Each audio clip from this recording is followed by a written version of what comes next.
Okay, we are going to discuss now about the second phase of Maratha War of Independence that was fought under the leadership of Tarabai. So we have seen in the last class that Rajaram has died in 1700 AD, and Aurangzeb was now very hopeful that at least now I have killed Sambhaji, Rajaram has died, the Maratha prince, son of Sambhaji, is in my custody, and now probably I will be able to finally defeat the Marathas. But at the time of death of Raja Ram, Tarabai, who was at Srinagar, and Shahu was in the Mughal camp, so there seems to be Marathas seems to be losing heart once again. But Ramchandra Pant Amatya, he said ki we will, go ahead and we will try to look after the kingdom on the behalf of Shahu, who is in the Mughal custody. But Tarabai, she took a stand. Tarabai ने ये कहा कि जो भी kingdom जो थी, जो छत्रपति शिवाजी ने बनाई थी, उसको तो संभाजी गंवा चुके थे। संभाजी के समय में काफी एरिया जो था वो मुगलों ने जीत लिया था। तो अभी जो एम्पायर है that is build by my husband, by Rajaram, and so me and my son is the rightful inheritor. So Raja Ram's son should be a legal heir. तो ताराबाई को कुछ लोगों ने सपोर्ट किया, परशुराम जी त्रिम्बक और शंकर जी नारायण, लेकिन Ramchandra Pant Amatya was generally in favour की शाहू जो है संभाजी का पुत्र जो कि औरंगजेब की कैद में है, he is the legal heir, he is the actually Chhatrapati.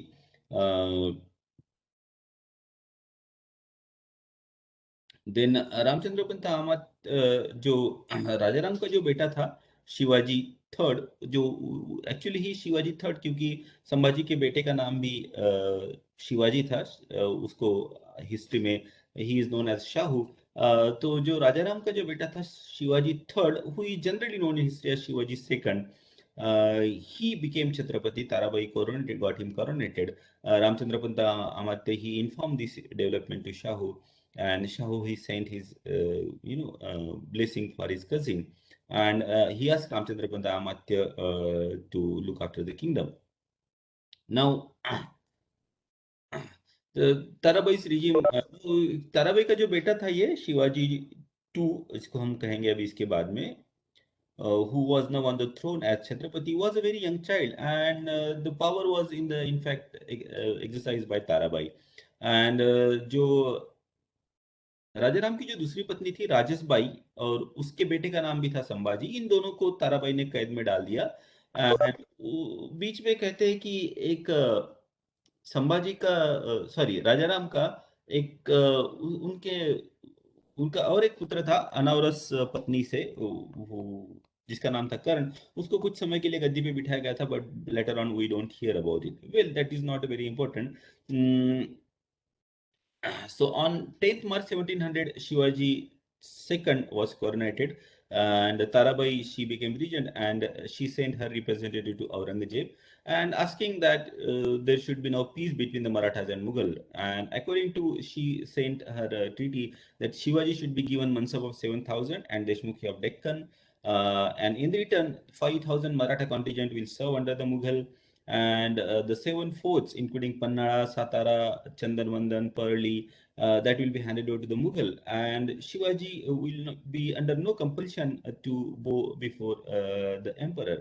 ये एग्रीमेंट, ये टर्म्स ताराबाई ने भेजे औरंगजेब के पास में, बट द एम्परर औरंगजेब ने इनको मानने से मना कर दिया। He did not agree with this terms, and Tarabai was also knowing that Aurangzeb is obviously not going to agree, and Tarabai, she was also buying some time so that the matter can be, set at a proper place before the war begins once again. And Tarabai had a different war strategy. What she instructed to the her in charge, fort in charge at different places, कि किले को जो है लंबे समय तक लड़ाई करनी है किले के लिए, when the Mughal attack the fort, fight as long as possible, and keep the Mughal forces engaged. So lastly जब लगेगा कि अभी हम नहीं लड़ सकते इसके बाद में, so after that you take some money and hand over the fort to the Mughal. And जैसे ही मुगल थोड़ा शांत हो जाते थे, दूसरे किले पे कॉन्सेंट्रेट करते थे, this fort will be again taken over by the Marathas. That is the strategy we found generally followed by the Marathas. And in the open field, not to engage with the Mughal, ensure that our men are not killed. So they should suddenly attack the Mughal and run. Guerrilla warfare, very effective use of the guerrilla warfare that Tarabai suggested. And while the Mughals were attacking the Maratha fort, the Maratha forces should come out from their territory, and they should attack the Mughal territory and collect the taxes. Now, during the period of Rajaram itself, Aurangzeb he laid siege to the fort of Satara, and the Marathas they were harassing this Mughal from outside. The Mughal they carve out the wall and then they put a gunpowder and the gunpowder was blow up and that wall it fell inside the fort of Satara. Many Marathas were killed, and second blast it fell outside, killing nearly 2,000 Mughal soldiers. So, even though the fort was breached, the wall was broken, the Mughal had no courage to enter in the fort and fight. The Marathas, on the other hand, they sallied forth and they killed many Mughal. The wall was also repaired, and the war went on for Satara for a very long period, even after the death of Rajaram. The emperor finally came near to the fort. He encouraged his soldier, and they said, ki, whoever has died, they died for the cause. And there was a Killedar called Shubhanji Lavghare, and he finally saw that there is no hope of holding on, fort is going to be lost. He opened negotiation with Shahzada, and in April 1700, the Satara fort, which was now capital of the Marathas, the first capital was Raigad, which was now under the control of the Mughal. Second capital, Satara, from where Rajaram ruled for some time, is now also again captured by the Mughal. And Subhanji, the Kiledar who surrendered, he was granted mansab of 5,000. He was taken in the Mughal service, and he was also given Deshmukhi of Pardi. Now, Aurangzeb, this was an attempt on the part of the Aurangzeb, so that by seeing that the Maratha Kiledar Shubhanji Lavghare was given a very favorable treatment, more number of Maratha Kiledar should surrender to the Mughal. And the fort was now renamed as Azam Tara. And now next is Parali. That fort was attacked by the Mughal in 1700 April, and the Marathas they followed the scorched policy. Scorched policy का मतलब ये होता है कि withdraw हो जाना, लेकिन सारा वहां पर जो पानी जो है उसको जहरीला कर देना, कुछ अनाज नहीं छोड़ना, घास जो है पेड़ पौधे उसको जला डालना, ताकि शत्रु को आगे बढ़ना मुश्किल हो जाए, क्योंकि जानवरों को खाना नहीं मिलेगा, पीने को पानी नहीं मिलेगा. So this the Marathas have tried to do, and it became very difficult for the Mughal to get supplies. Parshuram Trimbak जो थे यहाँ पे इंचार्ज थे, और जून में 3 महीने की लड़ाई के बाद में this fort was now handed over to the Mughal, and Aurangzeb renamed the fort of Parali as Navarastara. So we see one after another the fort were being captured by the Mughal. This Bhushangarh was the fort which was taken by the Mughal after paying money, and it was renamed as Islam Tara. Then, during this time, I mentioned last time that when Aurangzeb was in Maharashtra, there was an accident. Suddenly, the Mughal camp became flooded, and Aurangzeb fell, and he became lame. In fact, this happened in 1703. And Marathas, meanwhile, conquered the place called Khatau, and the Mughal commander was killed during the battle. Then Pannargarh was a very huge fort, 14-mile circumferences, and Aurangzeb he sent his grandson Bedar Bakht. And in 1701, Aurangzeb himself came near Pannargarh. Zulfikar Khan and Tarbiyat Khan, two notable Mughal commanders were also called, and total their soldiers were nearly 80,000, 50,000 infantry and 30,000 cavalry. And the Marathas they attack these people from all sides, and Zulfikar Khan was forced to withdraw. The Mughal noble they were quite jealous of each other, and they were deceiving the emperor that we are fighting, but they were not really sincerely fighting. We can have this information from the British record also. Britishers say that they write that the Mughal noble they took a lot of salary, but in proportion to their salary, they're supposed to keep certain number of men, fighting men, soldiers, which they were not keeping. उतने लोगों को नहीं रखते थे. And Pannargarh was, after long siege, was handed over to the Mughal after taking 50,000 rupees. The Marathas, they took 50,000 rupees and it was given to the Mughal. And Nabi Shah, that fort was now renamed as Nabi Shah Durg. In 1701, we found that Mughals, they captured number of forts like Pawangarh, Chandanvandan, Vardhangarh, and Nandagiri. Vishalgarh was another fort which was very difficult to conquer, and Fatehullah Khan was sent to take Vishalgarh, and Aurangzeb his station at Gazapur. And Tarabai and Shivaji, her son Shivaji, they took shelter at Pratapgarh, and responsibility to protect Vishalgarh was given to Parshuram Trimbak. And Tarabai's later return to Maratha Sardar, it shows that she was minutely observing everything. And now this siege, in the siege of Pratapgarh, sorry, in the siege of Vishalgarh, large number of Mughal soldiers were engaged because Vishalgarh was a very huge fort from where uh, Hukumat Pana Ramchandra Panta Amatya used to look after the administration. And as the Mughal in large number were engaged in taking Vishalgarh, the Maratha forces were sent by Tarabai to attack Mughal territory. And now the Mughals has to chase them away. And now the rainy season of 1702, it came to close. And it came. And the emperor was in a hurry to take the fort. The Mughal finally, they negotiated with Parshuram Pant, and the Parshuram Pant was willing to give that fort to Marathas after he demanded a lot of money, and after in 1702 the Mughal, they paid 2 lakh rupees, and finally this Maratha fort came in the hands of the Mughal nobility. Siaghad was taken after the siege of 3 months. That also taken after paying 50,000 rupees. And here Tarabai, she scolded the in charge of fort that why did you give it so early? Then Rajgarh was taken by Mughal in 1704. Torna, in fact, Torna is the only fort which was taken by the Mughal by force. And some mercenary Mawale, they were paid money by the Mughal, and they have shown the way secretly how can you reach Torna. And the Mughal forces, they reached Torna. The Maratha garrison there was taken by surprise. They were killed, they were slain. And then Rajmachi and Lohagad was also taken in 1704. Then here, when all these things were happening, the Mughal were fighting, conquering one after another fort. The Marathas, they started attacking Mughal territory. Like Kanaji Angre in Konkan, he imposed Chauth on the Mughal commander of Kalyan. He looted the loyal treasury. And Tarabai, she had no money to pay to her soldiers, her commanders. So she said, okay, you conquer the Mughal territory and you take taxes from there.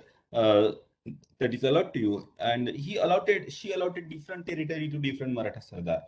For example, and that is the reason we find that the Marathas now started attacking Mughal territory and fighting the Mughal commander at different places. The Hindurao Ghorpade, he defeated Mughals in Konkan. Krishna Sawant was the first Maratha Sardar who crossed Narbada with his soldier and looted Malwa. At Burhanpur, the Marathas, they captured Mughal Subedar and he was allowed to go after paying a lot of money.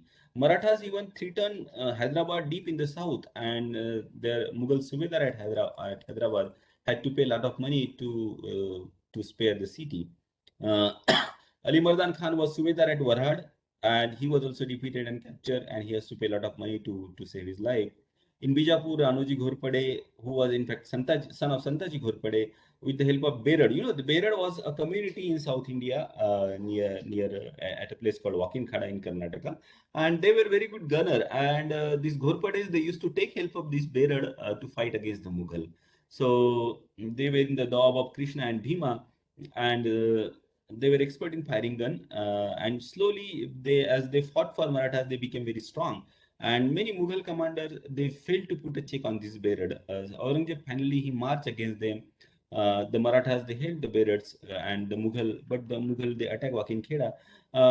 And finally, after a very hotly contested battle, the fort of Wakin Kheda, the Berad fort, was captured by the Mughal, but the Berad leader finally escaped. And in the war, a large number of Mughal soldiers were also killed. Now, while Emperor was now engaged in the fighting against Berad, Marathas, they strike back and they started reconquering those forts which were conquered by the Mughal. Like Kopal was conquered 1704. Then next year Lohagad, then Sinhagad was again captured. Vasantgarh and Rajgarh, all these forts which originally belonged to the Marathas were recaptured by them from the Mughal. But fight goes on. Sinhagad was again captured by the Mughal in next year. In 1706 January, the Maratha forces under Dhanaji Jadhav, Nemaji Shinde, they entered Gujarat. They looted these two Mughal cities, Surat and Bharuch. And by 1706, Aurangzeb at Ahmednagar, he was looking very tired now, and he expressed his really helplessness. What can I do against the Marathas? So many years have passed. Marathas are refusing to give up. I killed their king. One king has died, but his wife is now leading the Marathas. And he thought, okay, at least let me, try to create decision among the Marathas. And he gave a lot of freedom to Shah. Okay, fine, you can go around the camp, go out, meet the people. And he proclaimed that Shahu, the real king of the Marathas, is in my custody. He is the real king, and Marathas should join him, not to join with the widow of Rajaram. But the Marathas refused to listen to him. They knew that it is a strategy to divide the Marathas. And in 1703, Aurangzeb have tried to convert Shahu and Asubai to Islam. So everything, he said ki Shahu should be now converted to Islam. And finally, Shahu and Asubai has to take the help of Zebunisa, Aurangzeb's daughter. And she intervened. So Shahu and Asubai were spared. But there were two sons of Prataprao Guzar, the Maratha commander of Shivaji's time. His son Khanderao and Jagjivan Ram, they agreed to convert to Islam. So Abdul Rahim and Abdul Rahman, that was the name given to them, and then they became Muslim.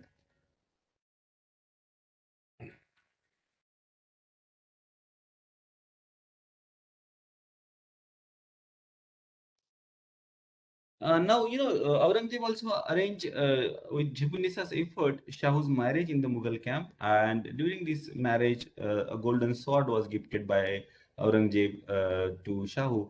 And five towns were also given as Jagir to Shahu. Just a minute, hold on. Well, okay, let us go ahead.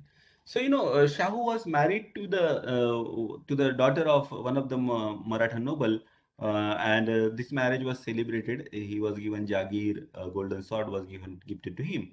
And now Aurangzeb again tried his best to create conflict among the Marathas. He planned to release Shahu, and he said that Marathas should accept the Mughal sovereignty. They should accept that Mughals are the paramount power and the Shahu is their king.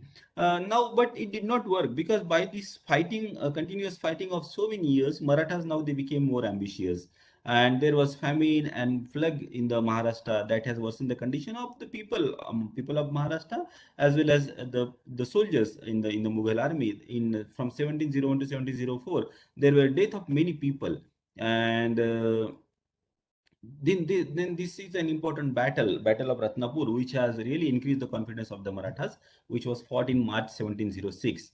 So Prince Azam, he was at Gujarat and he came to Deccan to meet Aurangzeb. And now Gujarat was, Maratha thought that this is the right time to attack Gujarat. And under the command of Dhanaji Jadhav, 15,000 Marathas forces, they attacked Gujarat, and the Mughal commander like Abdul Karim Khan, Nazar Ali Khan, Sabdar Khan, they joined together to fight against these Marathas with huge forces.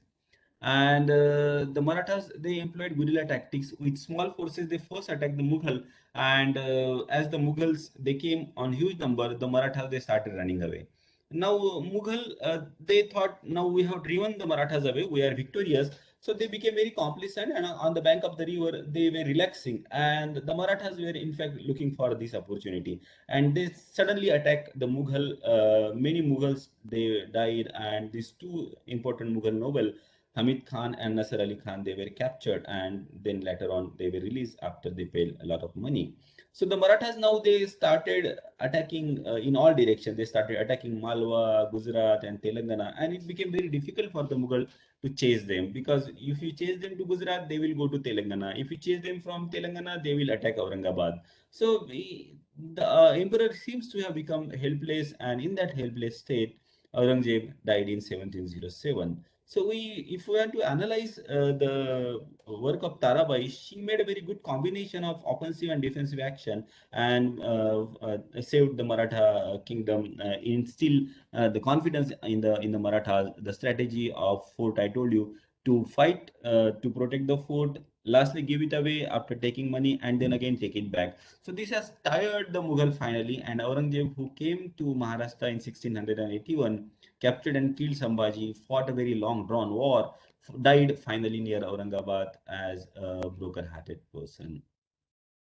So these were the two important, these were the two important phases of the Maratha War of Independence. One was fought under the leadership of Rajaram, and one was fought under the leadership of Tarabai.